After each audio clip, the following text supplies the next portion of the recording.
আসসালামু আলাইকুম রহমতুল্লাহি অবরকাতুহু। সম্মানিত দর্শক, জুলাই এবং আগস্ট বিপ্লব কি বেহাত হয়ে গেছে? এই বিষয়ে নিয়ে আলোচনা করব। তার আগে গত ১ বছর ধরে বাংলাদেশে যা কিছু ঘটছে এবং ২০২৪ সনের জুলাই এবং আগস্টের সেই রক্তাক্ত যে দিনগুলো, সেই দিনগুলো সময়ের বিবর্তনে এখন কোন পর্যায়ে এসে পৌঁছেছে তা নিয়েও আলোচনা করব। আমরা জানি যে জুলাই এবং আগস্ট বাঙালির জাতীয় জীবনে অত্যন্ত তাৎপর্যপূর্ণ একটি ঘটনা।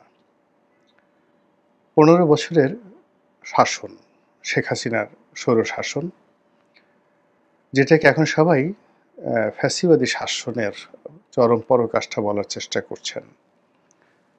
সেই শাসনের পতন হয়েছিল জুলাই আগস্ট এর গণ-অভ্যুত্থানের মাধ্যমে। তো এখন এই যে জুলাই এবং আগস্ট, কেউ বলছেন এটা গণ-অভ্যুত্থান, কেউ বলছেন গণবিস্ফোরণ, আর কেউ বলছেন এটি বিপ্লব।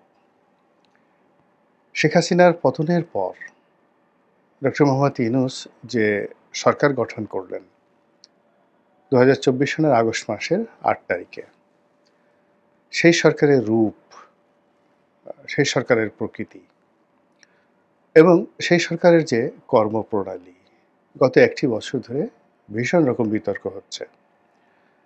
সরকারের যারা ঘনিষ্ঠজন দেশে এবং বিদেশে, কেউ বুদ্ধিজীবী, কেউ হয়তো সোশ্যাল মিডিয়াতে কন্টেন্ট ক্রিয়েটর, কেউ লেখক, তারা প্রথম থেকেই সরকারকে সতর্ক বাণী উচ্চারণ করছেন কতগুলো বিষয়।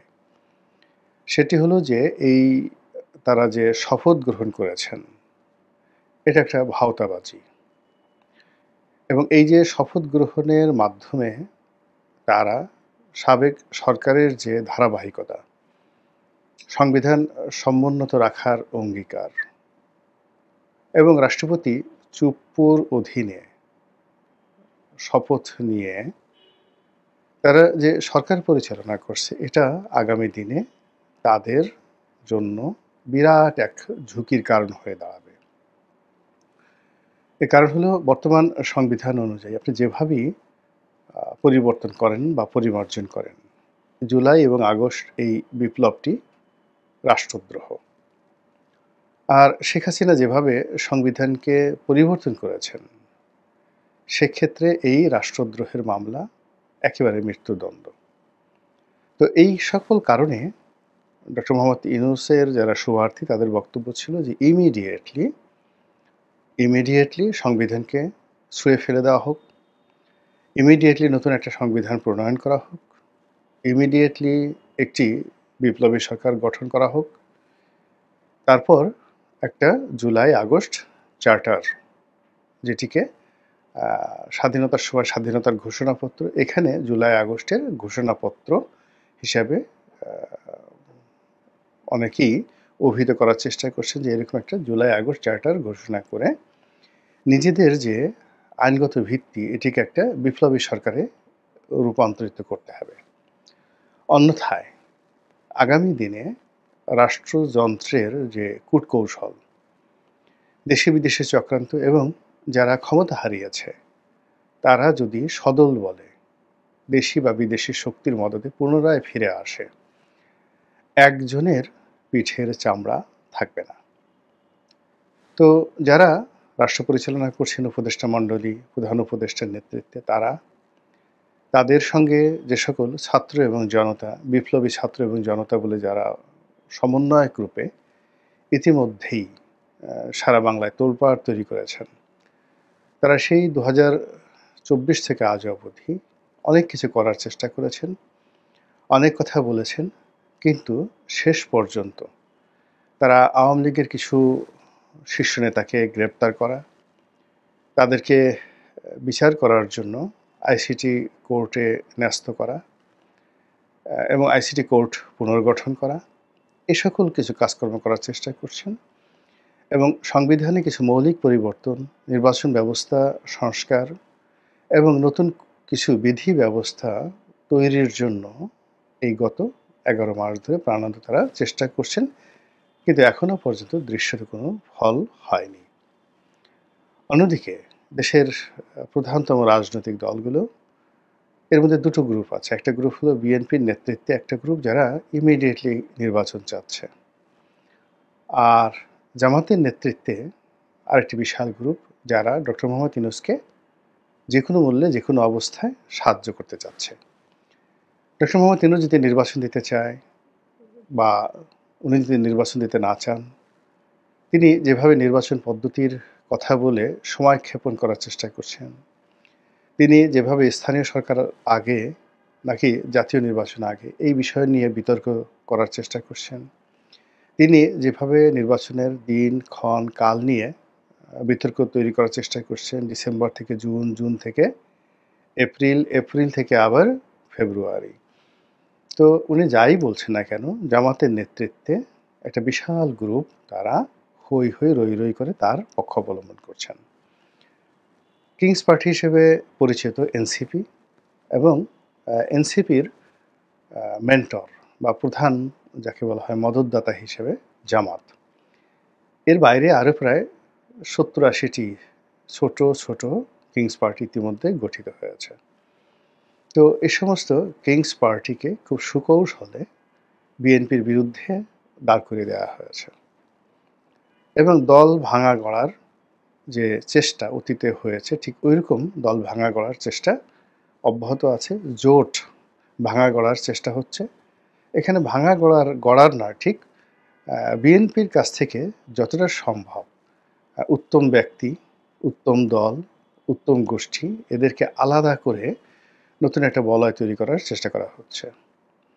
অন্যদিকে দিন যত যাচ্ছে রাজনীতির ময়দান বিএনপির জন্য ভয়ঙ্কর হয়ে উঠছে। দলাদলি, মারামারি, অন্তর্দ্বন্দ্ব ইত্যাদিতে বিএনপির প্রতিটি দিন তাদের কাছে একটা নতুন নতুন মৃত্যুকূপ হাজির হচ্ছে।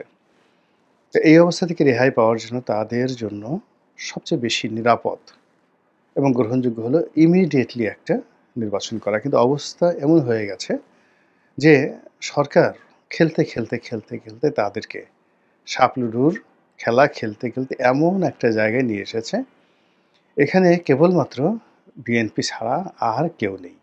আবার অন্যদিকে বিএনপির মধ্যেও যারা সিনিয়র রাজনীতিবিদ রয়েছেন, তাদের কাউকে চীনাপন্থী, কাউকে ভারতপন্থী, কাউকে তারেক জিয়াপন্থী ইত্যাদি নানা রকম ট্যাগ দিয়ে দলের মধ্যে বিভক্তি তৈরি করা হচ্ছে। এই বাস্তবতায় সেই জুলাই আগস্ট বিপ্লব, জুলাই আগস্ট গণ অভ্যুত্থান কিংবা জুলাই আগস্ট গণবিস্ফোরণ সেটি ১১ মাস পরে কেমন আছে?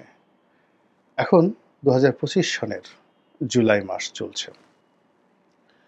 এই জুলাই মাস নিয়ে যে স্বপ্ন ছিল, যে আগস্ট মাস নিয়ে মানুষের মধ্যে যে আবেগ ছিল, তার কোনো কিছুই অবশিষ্ট নেই। যে মানুষগুলো মাথার তাজ ছিল, যে মানুষগুলো পছন্দের শীর্ষ অবস্থানে ছিল, যাদেরকে দেখলে অন্তর পুলকিত হতো, সেটা ডক্টর মোহাম্মদ ইউনূস থেকে শুরু করে এই বিপ্লবী যারা সন্তান ছিলেন, সূর্য সন্তান ছিলেন, তারা সবাই এখন গোস্বার কারণ হয়ে দাঁড়িয়েছেন। তাদেরকে দেখলে এখন প্রায় বেশিরভাগ মানুষ বিরক্ত হন এবং তাদের কোনো কথার জাতীয় এবং আন্তর্জাতিক গুরুত্ব এই মুহূর্তে নেই। তো এই কারণেই আমরা আজকের যে শিরোনাম দিয়েছি সেটা হলো বিপ্লব কি বেহাত হয়ে গেল কিনা, বিপ্লব কি পাল্টা বিপ্লবে পরাজিত হলো কিনা। এখানে বর্তমান সরকারের বা বিপ্লবী সরকারের বা গণ অভ্যুত্থানের সরকারের সবচেয়ে প্রভাবশালী কয়েকজন তাত্ত্বিক নেতা এই জুলাই মাসে ২৫শে জুলাই মাসে কয়েকটি পত্রিকায় সাক্ষাৎকার দিয়ে যেটি বলার চেষ্টা করছেন যে যেদিন সরকার ২০২৪ সনে এই বর্তমান সরকার শপথ নিল এই সংবিধানের অধীন, ওই দিনই বিপ্লব পরাজিত হয়েছে এবং ওই দিনই প্রতি বিপ্লব হয়েছে। শেখ হাসিনা সরকারের যারা আপনজন তারা খুব সুকৌশলে প্রতি বিপ্লব ঘটিয়ে এই বিপ্লবীদেরকে প্রতি বিপ্লবী যে বলয় সেই বলয়ে নিয়ে তাদেরকে শপথ পড়িয়ে ক্ষমতায় বসিয়ে দিয়েছে। তো কাজেই এখন সেই বিপ্লবকে যদি আমাদের ধারণ করতে হয় তাহলে আগস্ট মাসের ৮ তারিখের আগের ঘটনাপুঞ্জি আমাদেরকে স্মরণ করতে হবে। আর তাত্ত্বিকদের মতে যেটি হচ্ছে যে এখন যদি সরকারকে বা সরকারের শ্রেণী চরিত্রকে আপনি আ মূল্যায়ন করেন তাহলে সেক্ষেত্রে হবে যে তারা যে সাবেক যে বিপ্লব, সেই বিপ্লবের প্রতি বিপ্লবের ফসল। এগুলো হলো আ ইউনুসপন্থী যারা যাকে বলা হয় তাত্ত্বিক রয়েছেন তাদের বক্তব্য। অন্যদিকে যারা ইউনুসপন্থী উগ্র সমর্থক রয়েছেন, তারা এখন হতাশ নন। তাদের বক্তব্য হলো যে এখনো সময় আছে ঘুরে দাঁড়ানোর জন্য। আমাদেরকে যেকোনো মূল্যে গণভবন আমরা যেভাবে ধ্বংস করেছি, সুধাসদন যেভাবে আমরা গুঁড়িয়ে দিয়েছি, যেভাবে আমরা ৩২ নম্বর গুঁড়িয়ে দিয়েছি, একইভাবে আমাদেরকে বঙ্গভবন দখল করতে হবে এবং শাহাবুদ্দিন চুপ্পুকে সেখান থেকে সরিয়ে ছুঁড়ে ফেলে দিয়ে সেখানে আমাদের পছন্দের মানুষ বসাতে হবে। এবং সেই পছন্দের মানুষ বসানোর জন্য তারা নানা রকম ফন্দি ফিকির করছেন এবং আজকে আমি যে ভিডিও করছি জুলাই মাসের ২ তারিখ যেটা শোনা যাচ্ছে যে জুলাই মাসের সামনের দিকে এরকম ৩ তারিখ বা আরও কয়েকদিন পরে বঙ্গভবন দখলের জন্য একটা চেষ্টা চালানো হবে এবং সেই চেষ্টা আবার প্রতিহত করার জন্য প্রতিপক্ষ সর্বোচ্চ শক্তি সেখানে নিয়োগ করবে।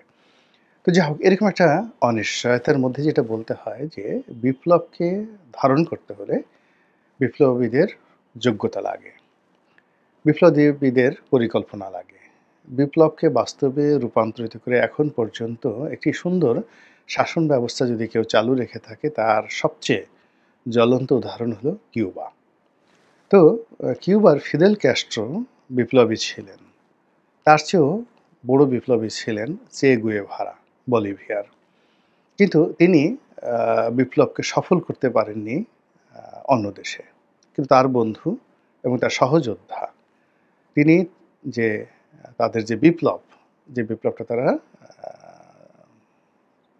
ঘটিয়েছিলেন সেই বিপ্লবকে সার্থকতায় রূপ দিয়েছিলেন সেই কিউবার ফিদেল ক্যাস্ট্রো। এর কারণ হলো তার পরিকল্পনা ছিল, ম্যান পাওয়ার ছিল এবং তিনি সেনাবাহিনী থেকে শুরু করে পুলিশ বাহিনী থেকে শুরু করে সব কিছুর মধ্যে তিনি তার বিপ্লবের সহযোদ্ধাদেরকে তিনি ঢুকিয়ে এবং তারা ছিলেন দক্ষ, অভিজ্ঞ এবং যাদেরকে পরাজিত করা হয়েছিল তাদেরকে শাসন করার মতো, তাদেরকে বিচার করার মতো যথেষ্ট যোগ্যতা সম্পন্ন। কিন্তু বাংলাদেশে আসলে সেই ঘটনা ঘটেনি। বাংলাদেশ ১৯৭১ সনেও বঙ্গবন্ধু যেইভাবে প্রতিবিপ্লবীদের দ্বারা পরিচালিত হয়েছেন এবং ৭১-এর যে স্পিরিটটি এটি পাকিস্তানি আমলাতন্ত্রের দ্বারা এটি ডিফাইন্ড হয়েছে। অর্থাৎ মুক্তিযুদ্ধ কি, মুক্তিযুদ্ধের পর কারা শাস্তি পাবেন, কারা ক্ষমা পাবেন, এই সকল বিষয়ে সিদ্ধান্ত নিয়েছেন তারা যারা মুক্তিযুদ্ধ করেননি এবং মুক্তিযুদ্ধের বিপক্ষে ছিলেন। আবার এখন এই সময়টিতে গত ১১ মাসে সরকারের যত গুরুত্বপূর্ণ সিদ্ধান্ত তারাই নিচ্ছেন যারা সরাসরি জুলাই আগস্ট বিপ্লবের বিরুদ্ধে ছিলেন এবং এই বিপ্লবকে ঠেকিয়ে দেওয়ার জন্য সর্বশক্তি নিয়োগ করেছেন। তো কাজেই এই যে অতীতে যে কথাগুলো হয় যে বিপ্লব সবসময় বিপ্লবীদের খেয়ে ফেলে এবং এখন ইরানের যে ধর্মীয় নেতা আয়াতুল্লাহ আলী খামেনি অতি সম্প্রতি তিনি যে ভাষণটি দিয়েছিলেন ইরান এবং ইসরায়েল যুদ্ধের সময়টিতে, সেখানে তিনি বলেছিলেন যে ইন জেনারেল বিপ্লবীদেরকে খেয়ে ফেলে যেভাবে ফ্রান্স রেভলিউশনে সেই যারা বিপ্লবী ছিলেন তাদেরকে খেয়ে ফেলেছিল এবং ১৫ থেকে ১৭ বছর ধরে এই বিপ্লব এবং প্রতি বিপ্লবীদের সংঘাতে সমস্ত ফ্রান্স তছনছ হয়ে গেছিল। অতীতের সেই শিক্ষা থেকে আয়াতুল্লাহ খামেনি যিনি এই বিপ্লবের ফাদার, ইরান রেভলিউশনের ফাদার, তিনি যে নিয়ম করেছিলেন, যে সরকার গঠন করেছিলেন, যে বিপ্লবী আর্মি তৈরি করেছিলেন, রেভলিউশনারি গার্ড তৈরি করেছিলেন, সেই গার্ড আজকের যে অবস্থায় আছে সেটা সেই বিপ্লবের স্পিরিটকে ধারণ করে এবং তিনি খুব গর্ব করে বলছিলেন যে ইরানের সবচেয়ে বড় সফলতা হলো ইরানের বিপ্লব তার বিপ্লবীদেরকে খেয়ে ফেলতে পারেনি। ফলে এই যে যুদ্ধ, এই যুদ্ধ চলতে থাকবে এবং এই যুদ্ধে ইরানের বিজয় একেবারে শিওর। এখন সেই আয়াতুল্লাহ আলী খামেনির সেই বক্তব্য মাইলস্টোনে পরিণত হয়েছে ইরানের বিজয়ের মাধ্যমে। এখন বাংলাদেশের যে বিপ্লব, সেই বিপ্লবটা এখন কোথায় আছে, এর ফলাফল কি হবে, এটা আপনারা সহজেই অনুমান করে নিতে পারেন। আল্লাহ আমাদের সবাইকে হেদায়েত দান করুন এবং হেফাজত করুন। আসসালামু আলাইকুম ওয়া রাহমাতুল্লাহি ওয়া বারাকাতুহু।